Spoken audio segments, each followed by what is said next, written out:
Bienvenidos nuevamente a este su blog de Derecho Laboral Guatemalteco. Vamos a abordar en este video ya algunas cuestiones de aspecto procesal, lo que son los incidentes e incidencias en materia laboral guatemalteca. Considero que este es un tema muy importante, puesto que muchas veces no tenemos a ciencia cierta el conocimiento al respecto de cómo debe tramitarse alguna situación en especial, toda vez de que, como podemos recordar, en el derecho laboral guatemalteco, pues únicamente tenemos contemplado el proceso ordinario laboral como proceso general, por lo que la mayoría de otros procedimientos pues son en la vía incidental. Me parece a mí pertinente hacer la aclaración de que el tema se intitula incidentes e incidencias, puesto que hay muchas incidencias dentro de los procesos laborales que no necesariamente llevan el trámite incidental y que son algunas cuestiones que vamos a abarcar en este tema.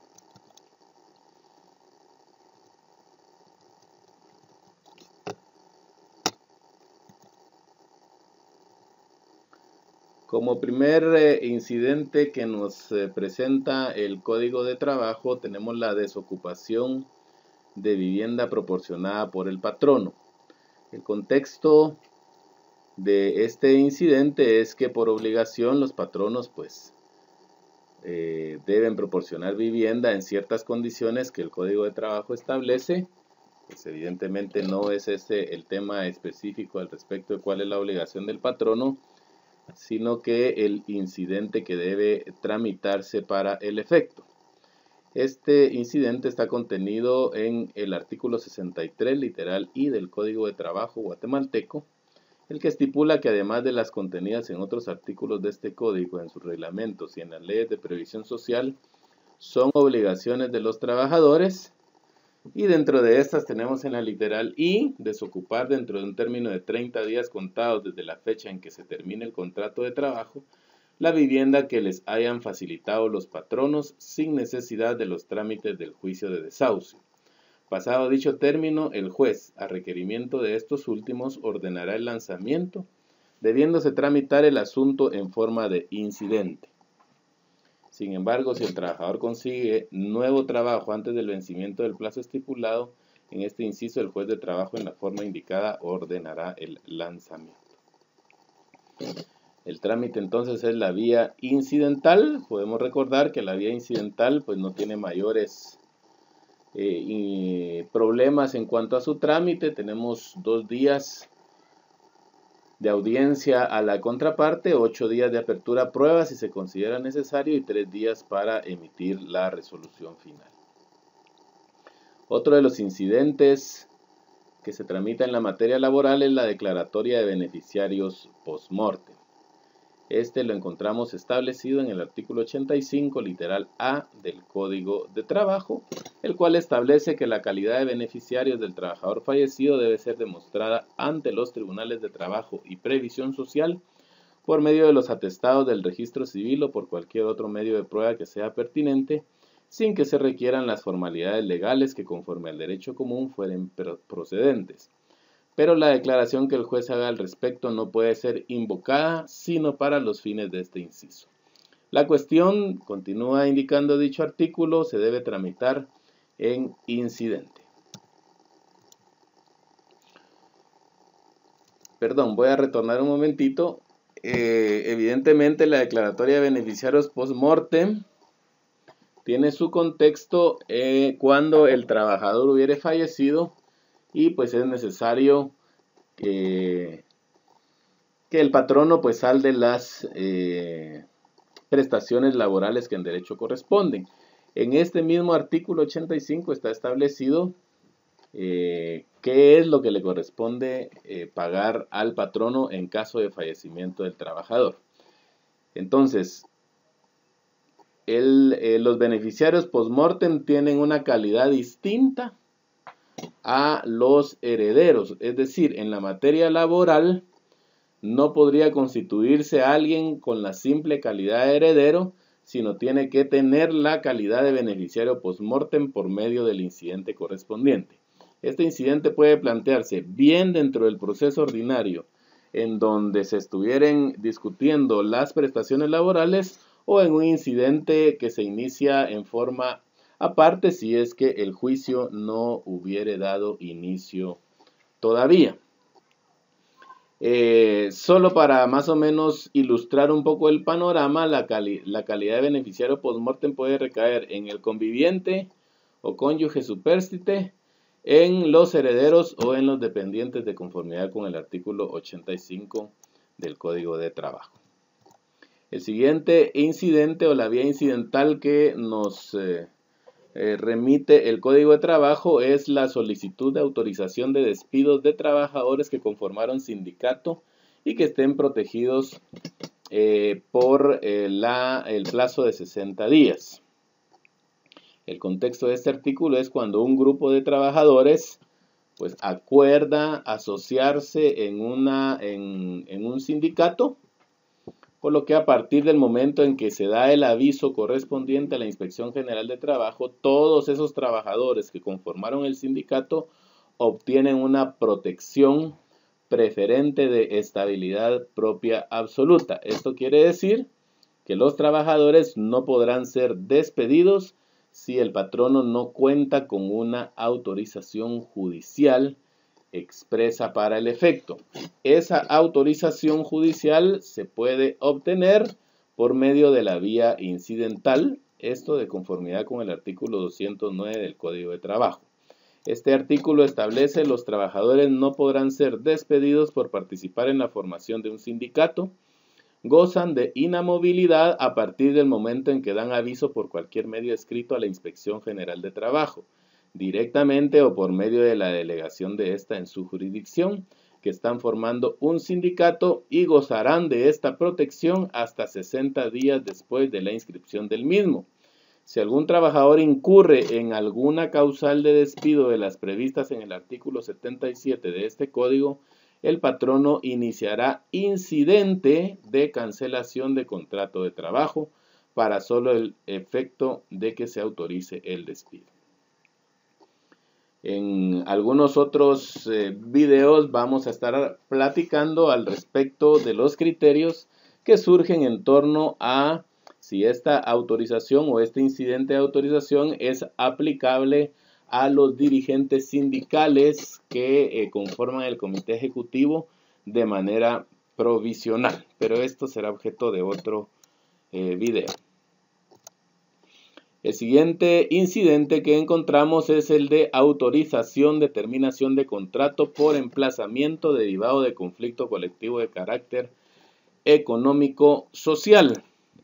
El contexto de este incidente es cuando los trabajadores coaligados o el sindicato presentan o plantean el conflicto colectivo de carácter económico-social en la vía jurisdiccional, es decir, ante el juez de trabajo y previsión social, o si fuese el organismo judicial, los trabajadores pues deberán presentarlo ante la Corte Suprema, ante la Sala de la Corte de Apelaciones de Trabajo y Previsión Social.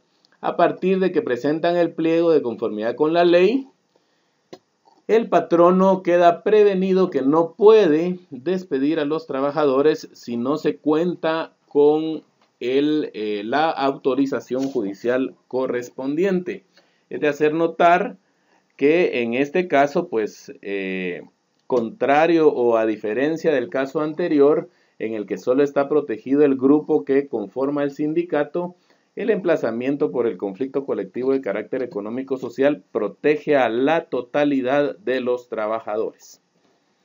El artículo 380 del Código de Trabajo establece que a partir del momento a que se refiere el artículo anterior, el 379, que establece cuando se plantea el conflicto colectivo de carácter económico-social, toda terminación de contratos de trabajo en la empresa que se ha planteado el conflicto, aunque se trate de trabajadores que no han suscrito el pliego de peticiones o que no se hubieran adherido al conflicto respectivo, deberá ser autorizada por el juez, quien tramitará el asunto en forma de incidente y sin que la resolución definitiva que se dicte prejuzgue sobre la justicia o injusticia del despido. Es decir, este incidente, su objeto, su discusión, no se va a centrar en si el patrono tiene alguna causal de despido, lo cual tiene sentido puesto que se está protegiendo a la totalidad de los trabajadores. Recordemos en el incidente anterior de los trabajadores que conforman un sindicato, ahí sí el patrono debe probar la causa justa del despido.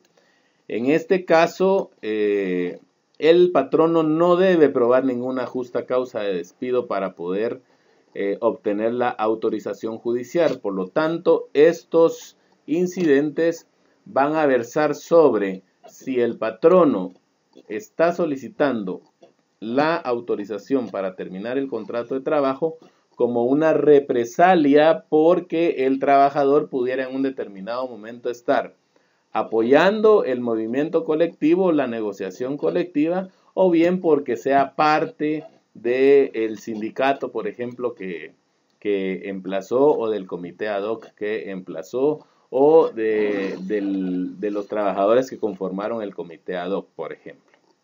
Ese es el objeto de ese incidente. Por lo tanto, si no se establece que el despido que se solicita se autorice por el juez, sea como una represalia directa derivada del conflicto colectivo de carácter económico o social, pues el incidente por lo regular se declara con lugar. La declaratoria de huelga o paro de hecho. El contexto de este incidente es cuando ya se está tramitando o ya está emplazada una empresa o una entidad estatal por un conflicto colectivo de carácter económico social. Como las prevenciones lo que obligan es que a ninguna de las partes se les permite tomar represalia en contra de la otra, es decir, el patrono no puede, así como el patrono no puede despedir a los trabajadores sin contar con una autorización judicial, los trabajadores tampoco pueden, por efecto del emplazamiento, tomar acciones de represalia en contra del patrono, que por lo general se podrían enmarcar en una huelga de hecho. De igual manera, pues los patronos no pueden iniciar el paro de hecho, aunque la realidad guatemalteca pues nos demuestra que los patronos en muy contadas ocasiones tal vez podrían realizar un paro de hecho. Primordialmente aquellos cuyo giro normal pues les vendría a afectar económicamente si realizaran un paro. Recuerdo únicamente un caso acá en que las gremiales patronales realizaron un paro a nivel nacional en el tiempo del expresidente Portillo, si no mal recuerdo. Pero no, evidentemente, pues ese no era el caso que estamos viendo, puesto que ahí no había emplazamiento por conflicto colectivo de carácter económico-social, solo lo pongo como una ilustración. Si los trabajadores realizaran una huelga de hecho, o bien los patronos realizaran una huelga de hecho, pues se deberá plantear el incidente correspondiente ante el juez que está conociendo el conflicto colectivo de carácter económico-social. Esto se encuentra establecido en el artículo 394 del Código de Trabajo. Se establece que para la declaratoria de ilegalidad de una huelga o de un paro acordados y mantenidos de hecho, se tramitará la cuestión en forma de incidente a petición de parte, pero el periodo de prueba será únicamente de 5 días. Las notificaciones que procedan se harán forzosamente a las partes en el centro de trabajo de que se trate. He subrayado este plazo de 5 días, puesto que aquí sí encontramos una diferencia en cuanto a la tramitación del incidente que se plantea. Como indiqué al inicio del video, pues el periodo de prueba en el procedimiento incidental es de 8 días, de conformidad con la ley del organismo judicial. Pero para el caso específico de este incidente, ese plazo de 8 días se reduce a 5 por imperio de la ley, y este artículo es el aplicable por especialidad de conformidad con el artículo 10 de la ley del organismo judicial, que establece que la normativa especial prevalece sobre la general. Tenemos otro incidente. Esto ya el contexto es un proceso ordinario laboral. Es la cuestión de incompetencia por razón de la materia o del territorio. La cuestión de incompetencia por razón de la materia, pues lo que se trata de dilucidar, y ese es el contexto del incidente, es por lo general si el juez de trabajo es el competente para conocer, puesto que se duda o se pone en tela de duda ante el juez que lo que se está poniendo de su conocimiento no corresponde a la materia laboral. En tanto que la del territorio, pues evidentemente no se está alegando que no sea la competencia material del juez, sino que el juez competente es de otro territorio, de conformidad con lo que el artículo 312 establece del Código de Trabajo, que nos da las reglas de la competencia por el territorio. Eso podrá ser objeto de otro video, pero ahorita nos ceñimos únicamente a señalar cuál es la vía que corresponde para discutir esta situación. Cabe señalar que en la práctica hay mucha confusión de muchos litigantes, puesto que obvian el trámite de la cuestión de incompetencia por razón de la materia o del territorio que señala el Código de Trabajo y se intenta plantear la incompetencia como una excepción dilatoria, lo cual es errado, toda vez que, aunque es cierto que el Código Procesal Civil y Mercantil establece las excepciones previas o dilatorias para el proceso laboral, dentro de estas la incompetencia, no se puede soslayar de que el Código de Trabajo establece un procedimiento específico al respecto de la cuestión de incompetencia. Y esta debe plantearse 3 días, dentro de los 3 días después a que se ha notificado la demanda correspondiente. Por lo que plantearlo en la audiencia, si ya están fuera del plazo, que obviamente se entiende que están fuera del plazo porque entre la audiencia y la notificación deben mediar 3 días, entonces evidentemente por medio de una excepción dilatoria no tiene cabida la discusión de una incompetencia. El artículo 310 del Código de Trabajo establece que para la sustanciación de las competencias, así como en los casos de conflictos de jurisdicción que se suscitaren entre un tribunal de trabajo y una autoridad que no pertenezca al organismo judicial, rigen las reglas contenidas en la ley constitutiva del organismo judicial, sin perjuicio de que el procedimiento siempre será oral e impulsado de oficio. El artículo 117 de la ley del organismo judicial, a que nos remite el artículo 310, establece que la declinatoria debe interponerse por el interesado dentro de los 3 días de ser notificado, indagado o citado y se tramitará como incidente. Y por aparte, el artículo 309 del Código de Trabajo, que voy a pedirles que puedan referirse a él, establece también el procedimiento de la cuestión de incompetencia. Ahora vamos a abordar el tema de incidencias. Yo le denomino incidencias puesto que el Código de Trabajo no establece específica y concretamente que el trámite sea incidental, es decir, que se cumplan con los 2 días de audiencia, 8 días de apertura a prueba y 3 días para emitir el auto final.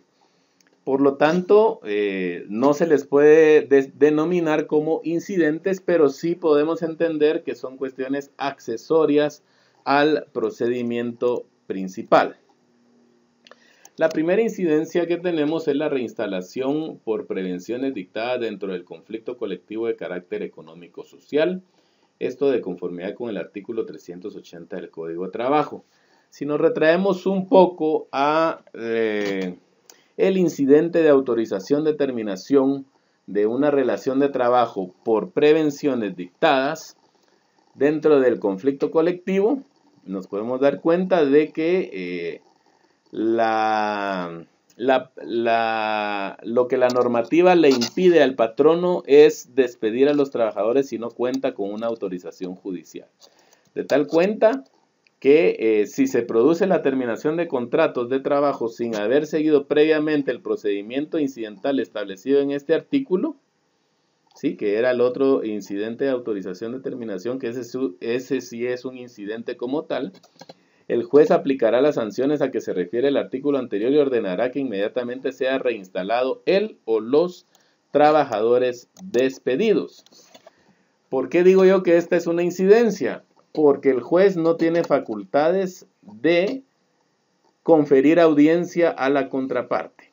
Esto, pues, evidentemente pone en un grave aprieto al juez, puesto que el juez, para tomar una decisión adecuada y acertada, pues evidentemente se debe tener la versión de ambas partes. Sin embargo, el Código de Trabajo, por cuestiones meramente de tutelaridad, lo que establece es que una vez se haga la denuncia, el juez debe conceder la reinstalación, en otras palabras. Son muy contados los casos en los que los jueces logran vislumbrar, cuando se hace la denuncia, que la reinstalación no es procedente. Por ejemplo, que ya las prevenciones estén levantadas, que sea personal de confianza, evidente personal de confianza del patrono, que serían algunos casos en los que el juez, al percatarse, pues evidentemente podría declarar sin lugar la reinstalación. Pero el punto que quiero resaltar acá es que es una incidencia, puesto que el juez no confiere audiencia, no abre a prueba, sino que de una vez debe emitir por mandato legal la resolución en donde se ordena la reinstalación. En este caso me parece importante resaltar que, contrario a la regla general en la vía incidental, que pues por lo general debe ser instada a petición de parte, pues en estos casos el juez puede, como pueden ver ustedes en la diapositiva, en la parte subrayada, puede hacer o declarar o resolver una reinstalación cuando le conste de oficio, en forma personal, que no se ha cumplido con obtener la autorización para el despido y se ha despedido al trabajador. Bien, las faltas laborales, aunque tienen un trámite incidental actualmente, yo las incluí dentro del apartado de las incidencias, en razón de que ni el Código de Trabajo ni ninguna otra ley que yo tenga conocimiento establecen el procedimiento específico para el trámite de las faltas laborales. Es decir, este es un procedimiento incidental por decisión judicial, como actualmente se aplica en el derecho laboral guatemalteco por los jueces de trabajo y previsión social. El contexto de que no exista procedimiento es porque inicialmente en el Código de Trabajo se había establecido que las faltas debían ser sancionadas directamente por la Inspección General de Trabajo. Sin embargo, este párrafo que he puesto en letras color rojas, pues fue declarado inconstitucional, entre otras cuestiones que fueron declaradas inconstitucionales por la Honorable Corte de Constitucionalidad dentro de los expedientes que ahí se señalan. Sin embargo, pues evidentemente, como la Corte de Constitucionalidad no tiene una facultad legislativa, pues no podía aventurarse a decir cuál tendría que ser el trámite o a reglamentarlo. Y lamentablemente, pues ha habido una especie de pereza legislativa en nuestro país y no se ha querido dilucidar con total claridad esta situación. Sin embargo, no debemos olvidar que según el artículo 165 de la Ley del Organismo Judicial, Los actos procesales para los cuales la ley no prescribe una forma determinada, los realizarán los jueces de tal manera que logren su finalidad. Y también por aplicación supletoria, en el artículo 326 del Código de Trabajo, se establece que en cuanto no contraríen el texto y los principios procesales que contiene este código, se aplicarán supletoriamente las disposiciones del Código de Enjuiciamiento Civil y Mercantil, es decir, lo que hoy por hoy es el Código Procesal Civil y Mercantil, del Código Procesal Civil, y la ley constitutiva del organismo judicial, que sería la ley del organismo judicial actualmente. Y dice después de este artículo, si hubiere omisión de procedimiento, los tribunales de trabajo y previsión social están autorizados para aplicar las normas de las referidas leyes por analogía, a fin de que pueda dictarse con prontitud la resolución que decida imparcialmente las pretensiones de las partes.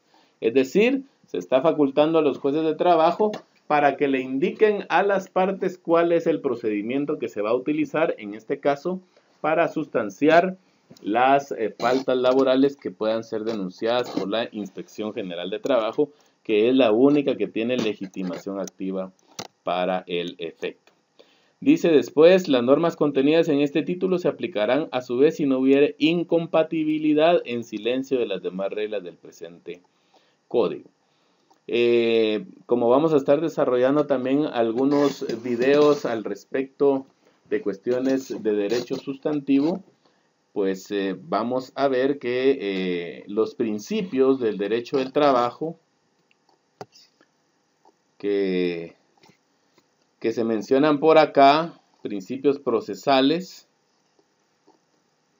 pues tienen como fin precisamente crear un tamiz, un filtro, para que las disposiciones, en este caso, que supletoriamente deben aplicarse del Código Procesal Civil y de la ley del organismo judicial puedan ser aplicadas, siempre que no se contraríe el texto ni los principios procesales.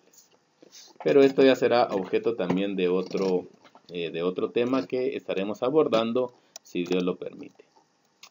Tenemos como otros incidentes que pueden aplicarse y se aplican en la praxis en los juzgados de trabajo y previsión social, el incidente de impugnación de documentos por nulidad o falsedad, que lo encontramos en el artículo 186 y 187 del Código Procesal Civil y Mercantil. El contexto de esto es en el procedimiento ordinario, cuando ya se han diligenciado las pruebas, es decir, cuando el juez dice se admiten como pruebas con citación de la parte contraria tales y tales documentos, a partir de ese momento se cuenta con 10 días para plantear el incidente de impugnación de documentos por nulidad o falsedad. En esto quiero hacer énfasis en que hay un traslape de plazos en lo que el Código Procesal Civil y Mercantil establece y el Código de Trabajo estipula asimismo. Esto porque el Código de Trabajo establece que para dictar la sentencia el juez cuenta con un mínimo de 5 días y con un máximo de 10 días. Es decir, si ya se han recibido las pruebas y el proceso está en estado de dictar sentencia, el juez podría, según mi criterio, incluso a partir del día siguiente, emitir la sentencia que en derecho corresponda. Sin embargo, si así lo hace el juez, pues estaría invalidando el plazo de 10 días a que se refieren el Código Procesal Civil y Mercantil. Por lo que mi consejo es para los abogados que litigan que de tener interés en plantear el incidente, pues no esperen a que se venzan los 10 días, porque de pronto pues la sentencia puede estar emitida cuando se plantee el incidente y el efecto es de que este quedaría evidentemente sin materia y en segunda instancia pues lógicamente ya no puede plantearse. El artículo 186 del Código Procesal Civil y Mercantil establece que los documentos autorizados por notario, funcionario o empleado público en ejercicio de su cargo producen fe y hacen plena prueba, salvo el derecho de las partes de redarguirlos de nulidad o falsedad. La impugnación por el adversario debe hacerse entre los 10 días siguientes a la notificación de la resolución que admita la prueba. El artículo 187 de ese cuerpo legal dice: la parte que impugne un documento público o privado presentado por su adversario deberá especificarse en su escrito con la mayor precisión posible cuáles son los motivos de impugnación. Con dicho escrito se formará pieza separada que se tramitará de acuerdo al procedimiento de los incidentes. Tenemos también el incidente de liquidación de honorarios. Este se encuentra contenido en el artículo 24 del decreto 111-96, que es el arancel. Evidentemente, los honorarios pueden ser para el abogado, para los árbitros, procuradores, mandatarios judiciales, expertos, interventores y depositarios. Establece dicho artículo que quien hubiere prestado los servicios establecidos por este arancel podrá pedir la liquidación de sus honorarios ante juez competente de su domicilio. Presentada la solicitud, el juez dará audiencia en incidente por 2 días comunes a las partes, y si dentro de dicho plazo él o los obligados no presentaren constancia fehaciente de haber efectuado el pago y la liquidación se encuentra de acuerdo con la ley, el juez le dará su aprobación. Es decir, en este caso, la única prueba que se admite es la constancia fehaciente de haber efectuado el pago. Si no se ofrece como medio de prueba esa constancia, el incidente no debiera ser abierto a prueba. Continúa indicando el artículo que el auto que resuelva la liquidación será apelable y al estar firme constituirá título ejecutivo que podrá ejecutarse por la vía de apremio. Es decir, la liquidación de honorarios ya no se debe tramitar por medio de la fase ejecutiva que establece el Código de Trabajo, puesto que los honorarios ya no son objeto de la materia laboral. Debe tramitarse ante el juez de trabajo. Es una incógnita que tal vez estaremos despejando en algún otro video más adelante. Pero lo que sí es evidente es que los honorarios, por ejemplo, del abogado que estuvo asesorando a alguna de las partes, no son materia laboral y el juez laboral podría resultar incompetente para tal situación. Para lo que sí estaría siendo competente, como veremos más adelante, es para la liquidación de las costas judiciales, que ya es otro aspecto que vamos a abordar ahorita a continuación. Muchas veces la liquidación de costas se centra efectivamente en el pago de los honorarios del abogado. Sin embargo, para que proceda el incidente de liquidación de costas, primero debe ser presentado o instado por la persona que haya obtenido sentencia favorable en la cual se haya condenado a la otra parte a el pago de las costas judiciales, en este caso en la materia laboral. Esa es la condición sine qua non, es decir, el abogado asesor que no fue una de las partes, sino únicamente asesor, no puede cobrar la liquidación de costas. Estas, por motivo de la sentencia emitida, pues le corresponde cobrarlas al actor. El artículo 580 del Código Procesal Civil y Mercantil establece: el que pida regulación de costas presentará un proyecto de liquidación ajustado al arancel. El juez oirá en incidente a quien deba pagarlas y con su contestación o sin ella resolverá lo procedente. Veamos acá que la ley se salta el periodo probatorio del incidente. Esto en razón de que la única prueba dentro de las costas, pues evidentemente es la que consta en el proceso. Cuántos escritos se presentaron, cuántos testigos. Podría darse el caso en que se necesitara la apertura a pruebas si se estuviera pidiendo gastos de traslado, por ejemplo. Pero por lo general no se centran en eso las discusiones. Como ya indiqué, por lo general la liquidación de costas se refiere más que todo al cobro de los honorarios profesionales de los asesores.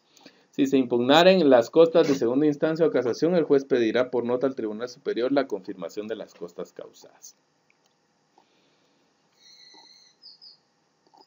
Ahora, acá la norma procesal civil establece que